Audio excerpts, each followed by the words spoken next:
오늘 여러분과 함께 나눌 말씀은 사명으로 단단해진 사람, 사명으로 단단해진 사람이란 제목으로 함께 은혜를 나누려고 합니다.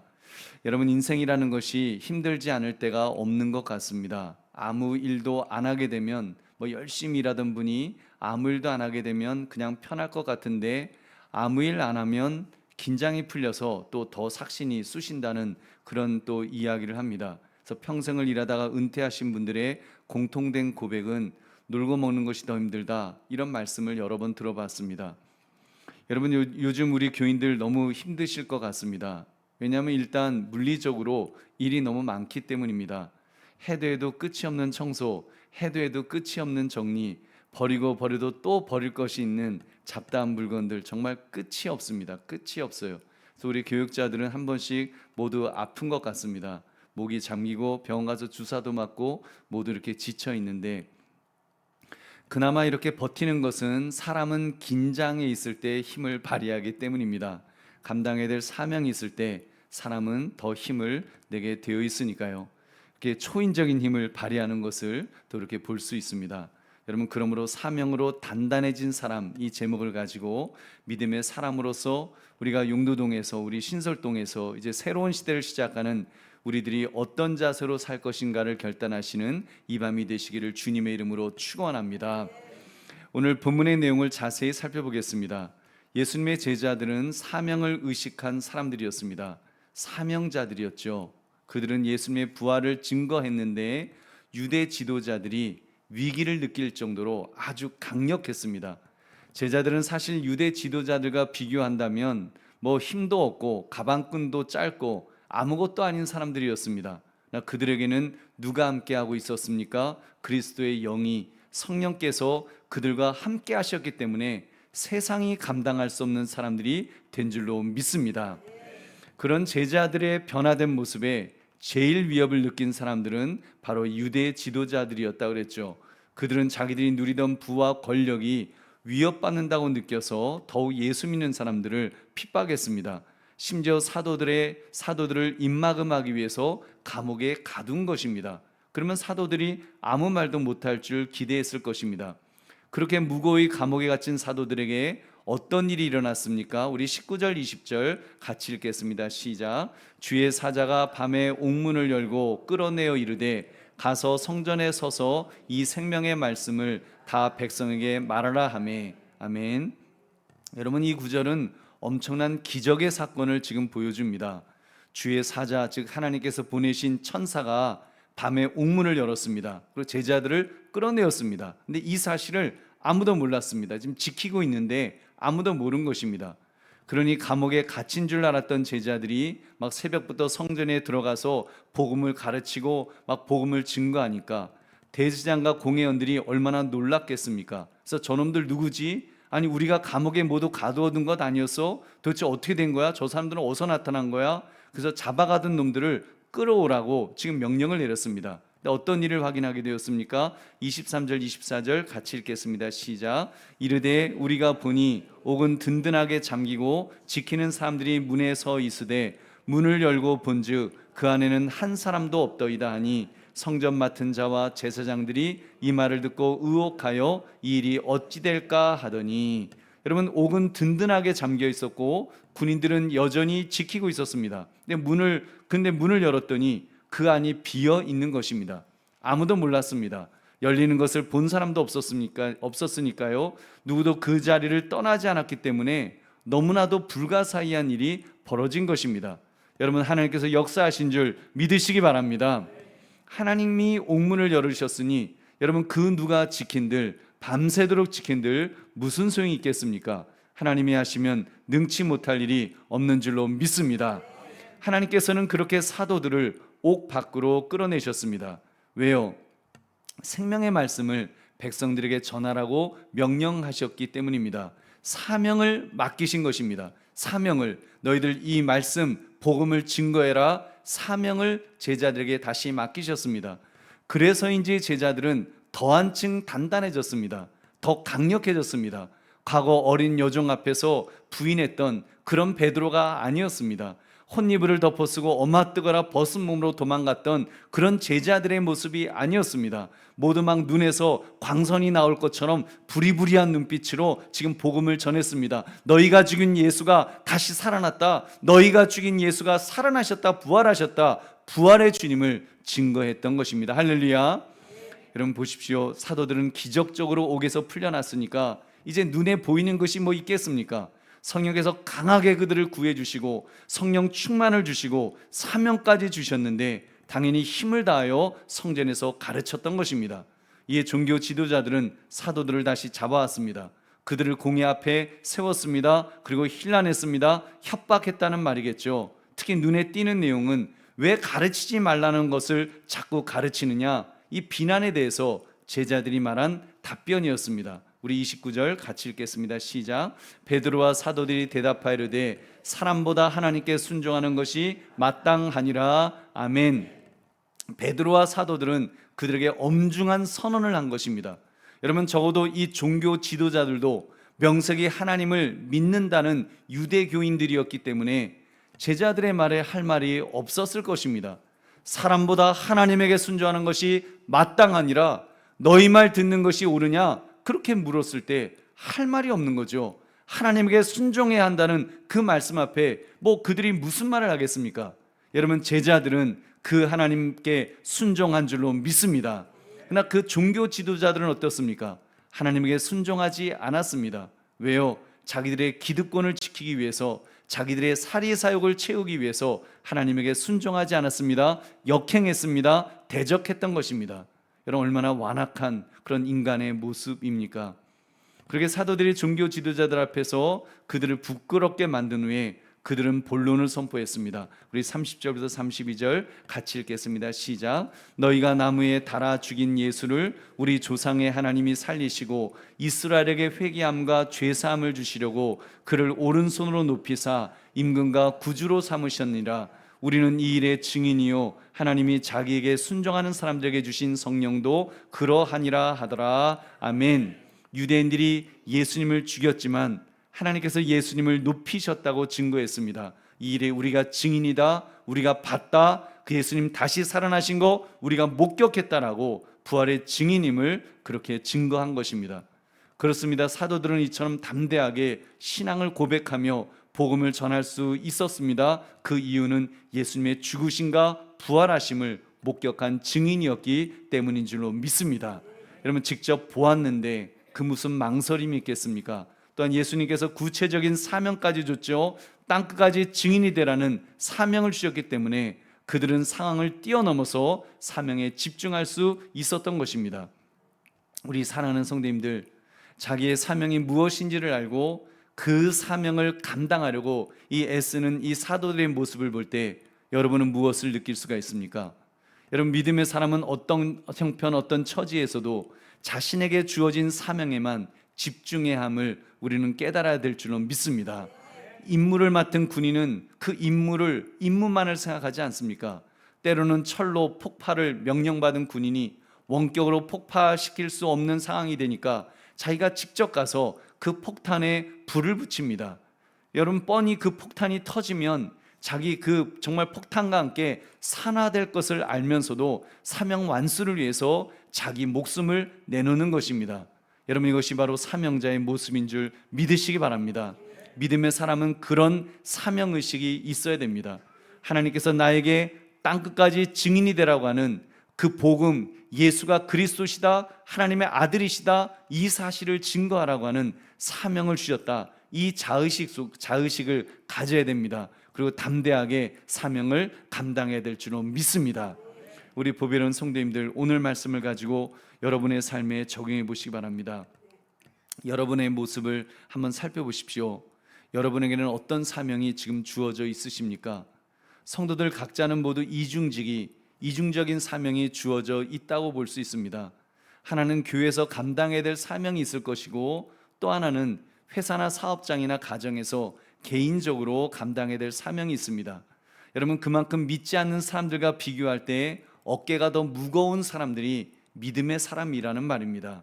그것도 결코 무시할 수 없는, 아니 목숨을 걸어야 될 그런 더 중대한 사명도 있으면서 또 세상에서 일해야 되니까 얼마나 더 힘들겠습니까? 그러나 여러분 너무 염려하지 마십시오. 하나님은 우리에게 사명을 주실 때는 힘과 능력도 주실 줄로 믿습니다. 여러분 사도들은 생명의 말씀을 말해야 되는 사명이 있었습니다. 무슨 말씀을 전해야 했다고요? 생명의 말씀, 복음은 생명의 말씀이니까요. 생명은 역동적인 역사하는 힘이 있습니다. 그래서 여러분 그 생명은 움직이니까 생명은 자라지 않습니까? 더구나 그 생명이 하나님의 아들이 흘리신 그 피로부터 나온다고 할 때 여러분 세상이 감당할 수 없는 권능이 주어질 줄로 믿습니다. 그렇기 때문에 옥문까지 열리는 기적이 일어난 줄로 믿습니다. 하나님은 우리에게 사명을 주시면 그 사명을 감당할 수 있는 권능도 주시는 줄 다시 한번 믿으시기 바랍니다.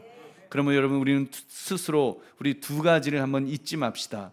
첫째, 각자에게 합당한 사명이 있다는 것, 여러분 각자에게 사명이 있다는 것을 잊지 마십시오. 여러분 교회 안에서의 사명도 중요하겠지만 사실 교회 밖에서의 사명 또한 너무나도 중요합니다. 사장님은 사업장이 본인에게 주어진 사명일 것입니다. 어떤 사장님은 100명을 먹여 살리기도 하고 1000명을 먹여 살리기도 하고 대기업 회장님은 몇만 명, 몇십만 명을 먹여 살리기도 합니다. 그러게 볼 때 그 사명 또한 얼마나 중요하겠습니까? 여러분 그런 거창한 직업을 가진 분들뿐 아니라 또 가정을 맡아 살림하는 가정주부의 사명 또한 작다고 할 수 없습니다. 과거에는 남편들이 가사일을 우습게 여겼습니다. 뭐 집 구석에만 있는 땡땡땡이 일은 안 하고 하루 종일 뭐를 하는 거냐, 뭐 그런 험한 소리도 했었습니다. 여러분 일을 안 하기는 뭘 안 합니까? 살림이라는 것이 얼마나 할 일이 많습니까? 열심히 쓸고 닦고 나면 돌아서면 또 치워야 되는 것이 살림이고 그러더라고요. 가만 보니 옆에서 보니까 그렇더라고요. 아침 먹으면 점심 걱정하고 점심 먹으면 벌써 저녁 걱정하고 뭐 저녁 되면 내일 아침 뭐 먹을까 걱정하고 살림은 끝이 없으니까요. 생활이니까 그 사람이 더 지치는 것 같습니다. 그래서 요즘은 법원에서도 그 가사 노동을 굉장히 높이 칩니다. 보통 남편들은 저도 제 사례비를 갖고 제 아내를 고용할 수가 없습니다. 그래서 제가 제 아내 몸값이 비싸거든요. 그래서 어떻게 해서든지 제가 잘 보이려고 애를 씁니다. 여러분 여담이었습니다만 우리 보배로운 성도들이요, 그렇기 때문에 믿음의 사람에게 직업은 소명이 되어야 될 줄로 믿습니다. 여러분 직업은 소명이어야 합니다. 사장의 직도 소명이고 직원의 직도 소명이고 가정에서 가사일을 하는 것도 소명입니다. 영어로 콜링이라고 그러죠. 하나님이 부르셨다, 그 일을 위해서 부르셨다라는 그 말입니다. 그러니까 믿음의 사람은 회사에서도 좀 순종적인 사람이 되어야 된다고 믿습니다. 가급적 순종적으로 일하십시오. 다시 말하면 긍정적으로 일하십시오. 나에게 주어진 일에 대해서 여러분 지겹게 생각하고 왜 하필 나에게 맡기냐 그렇게 원망하지 마시고 여러분 기꺼이 감당하십시오. 자발적으로 감당하시기를 주의 이름으로 축원합니다. 여러분 마치 자원하는 마음으로 하나님께 헌금하듯이 우리가 하나님 앞에 헌금할 때도 자원하는 마음으로 하라고 하지 않습니까? 여러분 하나님의 영광을 위해서 회사에서도 일할 때 자원하는 마음으로 하시기를 주의 이름으로 축원합니다. 우리 고린도서 9장 7절 같이 읽겠습니다. 시작. 각각 그 마음에 정한 대로 할 것이요 인색함으로나 억지로 하지 말지니 하나님은 즐겨내는 자를 사랑하시느니라. 아멘. 여러분 헌금도 인색함으로나 억지로 하지 말라 그랬습니다. 즐겨내는 자를 하나님은 사랑하신다. 여러분 같은 원리가 저는 적용한다고 봅니다. 회사에서도 적용될 수 있다고 봅니다. 여러분 일할 때는 인색함으로나 억지로 일하지 마십시오. 여러분 고용주인 사장님 다 봅니다. 그거 다 보여요. 억지로 하는지 자발적으로 하는지 여러분 그 표정만 봐도 다 보입니다. 여러분 엄밀히 말하면 사장님은요 하나님의 대리자입니다.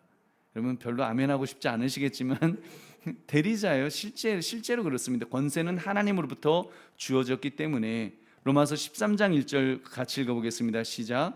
각 사람은 위에 있는 권세들에게 복종하라. 권세는 하나님으로부터 나지 않음이 없나니 모든 권세는 다 하나님께서 정하신 바라. 아멘.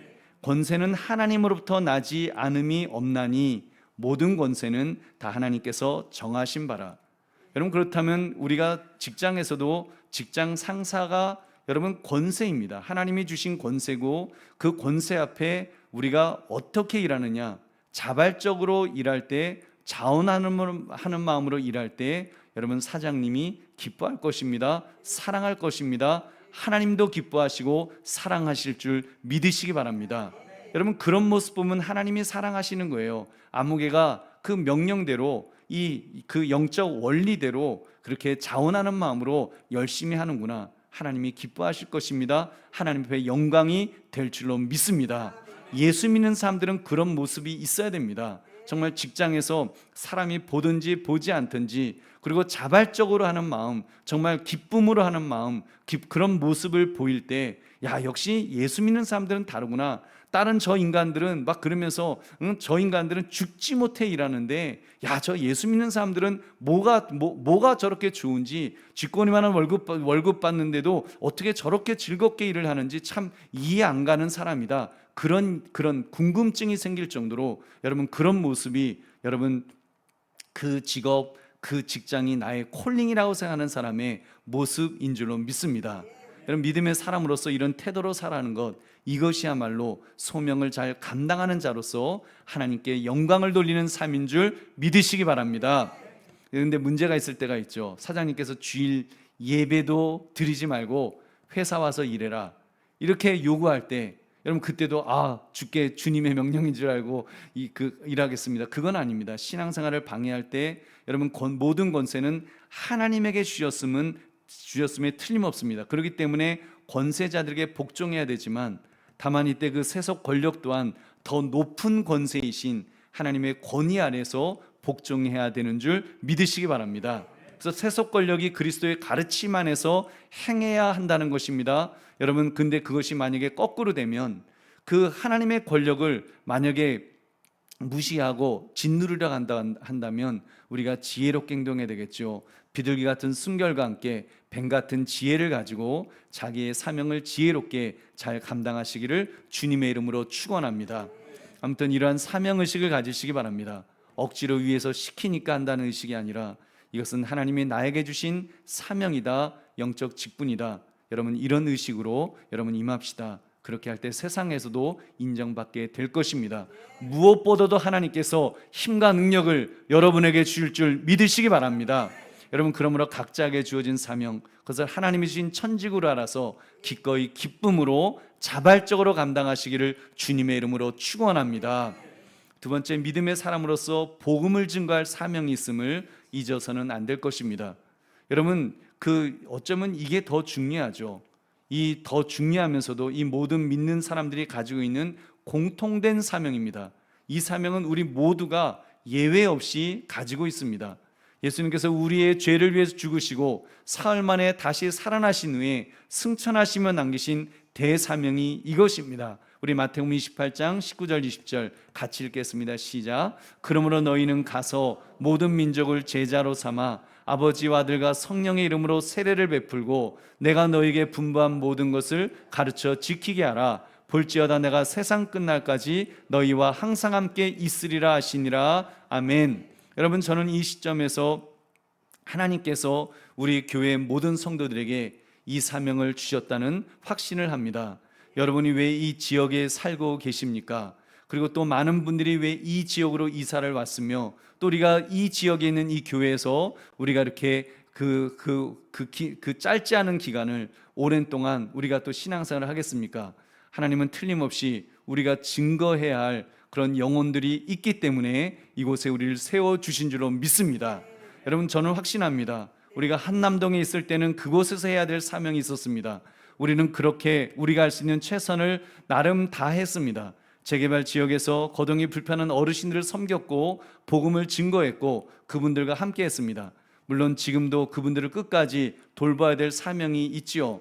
근데 동시에 우린 이 지역에서 정말 새롭게 시작하는 교회로서 사명이 있다고 그렇게 확신합니다. 확실히 이 지역은 한남동보다는 좀 더 젊습니다. 젊은 사람을 지나다니다 보면 한남동보다는 많이 이렇게 볼 수 있는 것 같습니다. 그리고 동시에 어르신들도 계십니다. 여러분 여전히 이곳은 그 풍물시장도 있어서 정말 전도해야 될 그런 분들이 너무나 많더라고요. 풍물시장이 어쩜 그렇게 부흥 발전하는지 이젠 요 다리 앞까지, 다리 위에까지 올라와 있더라고요.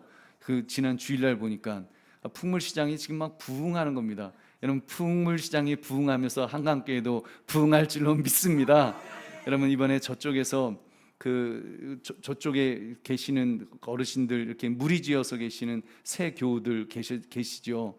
그분들 중에 열심을 내는 분들이 이렇게 계신 것을 볼 수 있습니다. 가족으로부터 직접 이야기를 들었습니다. 우리 오빠가 한강교회 와서 다시 신앙생활을 잘하겠다고 하십니다. 그래서 은혜를 사모하면서 그렇게 말씀을 듣는다고 그런 이야기를 이렇게 듣는데 정말 다시 한번 사명을 느꼈습니다. 정말 우리가 이 사명 감당해야 된다. 그리고 여러분 우리 고령화 시대라고 하는 것은 여러분 정말 우리에게 사명이 있습니다. 여러분 어르신들, 우리 어머님 어르신들도 건강하신 것도 여러분 분명히 사명이 있기 때문인 줄 믿습니다. 바로 우리 베이비 부머, 베이비 버스터들 다 이제 은퇴 연령에 있는 사람들, 이제 그래도 시간이 이전보다는 많아서 정말 그분들을 이제 전도해야 되는데 그분들 전도해서 교회를 떠났던 사실 그분들 대부분이 다 어렸을 때 초등학교 다닐 때 요즘 젊은 애들은 그 크리스마스 날 교회 와서 초콜릿 얻어먹고 사탕 얻어먹는 애들 거의 없지 않습니까? 교회를 한 번도 안 온 애들이 많잖아요. 근데 반면에 여러분 그 베이비 부머, 베이비 버스터 60대 뭐 50대 이제 중반부터 60대 뭐 후반 뭐 이런 분들 보면 다 교회에서 여러분 사탕 하나를 다 얻어먹었고 하여튼 뭘 얻어먹어도 한 번은 다 얻어먹은 그 연령대입니다. 교회를 다 한 번씩은 경험한 사람들이에요. 그분들 전도해서 정말 그분들이 함께 신앙생활할 수 있도록. 그래서 저는 꿈이 있습니다. 한국 교회가 다시 한번 그때 여러분 1970년대 80년대의 부흥이 다시 그 베이비 부머, 베이비 버스터들과 함께 다시 그 부흥이 일어나기를 주의 여러분 소원하시기를 바랍니다. 그리고 여러분 그 일의 주역이 되시기를 주의 이름으로 축원합니다. 여러분이 그 일의 주역이 되십시오. 정말 그 사명, 이곳에도 정말 베이비 부머, 베이비 버스터들 정말 바글바글한 것 같습니다. 여러분 그분들에게 정말 사명 감당하는 거, 여러분 우리가 그 일을 감당했으면 좋겠습니다. 그 감당하노라면 사명 감당하다 보면 여러분 딱 그 굳게 닫힌 옥문처럼 풀리지 않을 것 같은 그런 문제에 직면할 때도 있으실 것입니다. 막상 그 문제 앞에 서게 되면 절망스러움을 느껴서 내가 사는데도 힘든데 내 삶이 너무 지치는데 내가 뭘 하나, 자신의 무능이 깨달아지고 자신이 처한 현실이 원망스럽고 사방이 꽉 막힌 벽처럼 한숨을 내쉴 수밖에 없는 그런 상황에 처할 수도 있을 것입니다. 그러나 여러분 믿음의 사람은 그때야말로 하나님의 도우심을 여러분 체험할 기회인 줄로 믿습니다. 하나님은 인간이 도저히 할 수 없다고 생각하는 바로 그 시점에서 역사하십니다. 하나님의 살아계심을 우리에게 목도하게 해 주실 줄로 믿습니다. 여러분 사도들을 구해 주셨던 것처럼 사도들을 기적적으로 정말 아무도 구해낼 수 없는 그런 상황에서 하나님이 원하시면, 하나님이 쓰시길 원하시면 그들을 구원해 내셨던 것처럼 하나님은 힘과 능력을 우리에게 주실 줄로 믿습니다. 앞으로 교회가 해야 할 일이 많습니다. 당장 우리가 감당해야 될 정말 많은 일들이 있습니다. 가깝게는 교회가 이곳에 자리 잡는 일에도 또 우리가 더 애를 써야 됩니다. 여러분 청소하는 일도 더 애써 주시기를 부탁드리겠습니다. 각 부서가 지금 자리 잡기 위해서 막 먼 곳에서 오셔서 정말 먼 곳에서 오셔서 하나하나 준비하는 그런 교사들도 계십니다. 그 모든 섬김이 여러분 교회를 세워 나갈 것입니다. 든든히 세워 나갈 것입니다. 그리고 교회가 세워지는 것만큼 또 여러분의 신앙도 함께 든든하게 서나가게 될 줄로 믿습니다. 우리 보배는 성도님들, 지금 당장 여러분에게 처한 삶의 상황이 아무리 힘들고 어렵더라도 여러분 자포자기하게 하지 마십시오. 자기의 문제에 빠져 있지 마시고 여러분 나 이런 문제가 있는데 난 이런 문제 때문에 나는 지금 내가 복음 증거하고 주님을 위해서 교회를 위해서 일하는 거 이런 건 난 못해, 그렇게 생각하지 마시고 툭툭 털고 일어서시기를 주의 이름으로 축원합니다.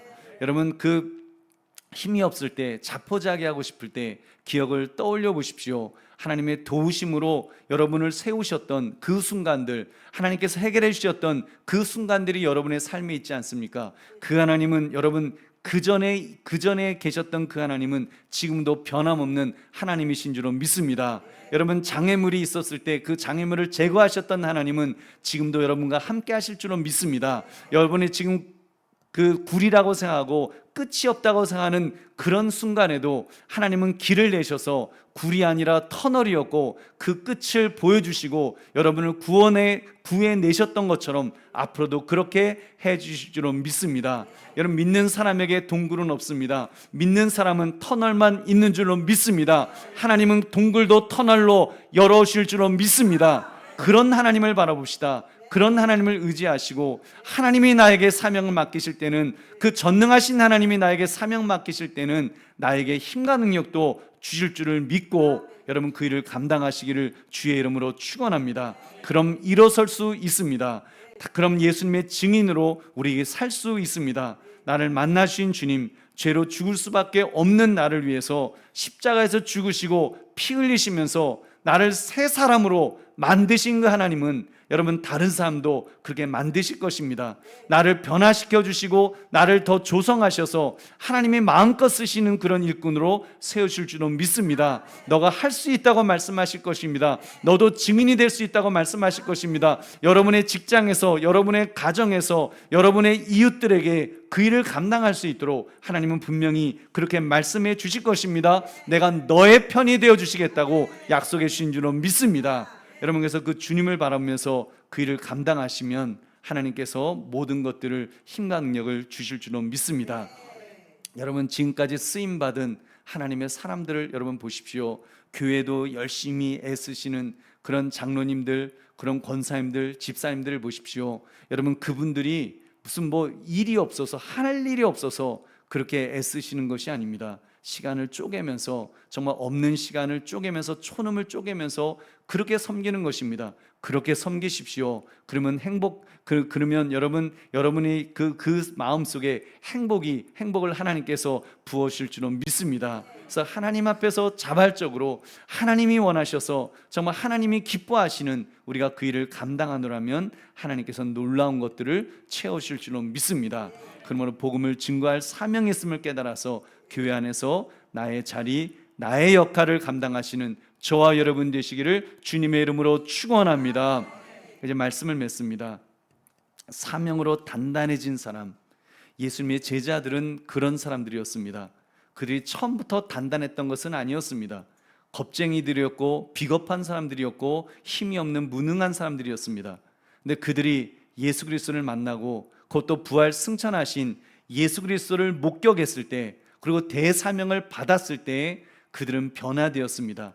단단해졌습니다. 사명으로 단단해졌습니다. 성령으로 단단해졌습니다. 하나님은 그들을 단단하게 만들어 주셨습니다. 세상이 감당할 수 없을 정도로 단단한 사람으로 하나님이 만들어 주신 줄로 믿습니다. 그때 얼마나 그들이 위대한 하나님의 사람으로 쓰임받았습니까? 예수님이 하신 것보다 더 큰 일들을 감당할 정도로 여러분, 하나님은 그들을 사용하신 줄로 믿습니다. 그리고 하나님은 그들을 사용하신 하나님은 지금 우리도, 저와 여러분도 사용하실 줄로 믿습니다. 이곳에 이렇게 사용하시기를 원하십니다. 그 일에 우리가 쓰임받도록, 주여 내가 여기 있나이다, 주님 나를 사용해 주십시오, 우리가 주님 앞에 고백하면서 그렇게 쓰임받는 저와 여러분 되시기를 주님의 이름으로 축원합니다. 우리 함께 기도하겠습니다.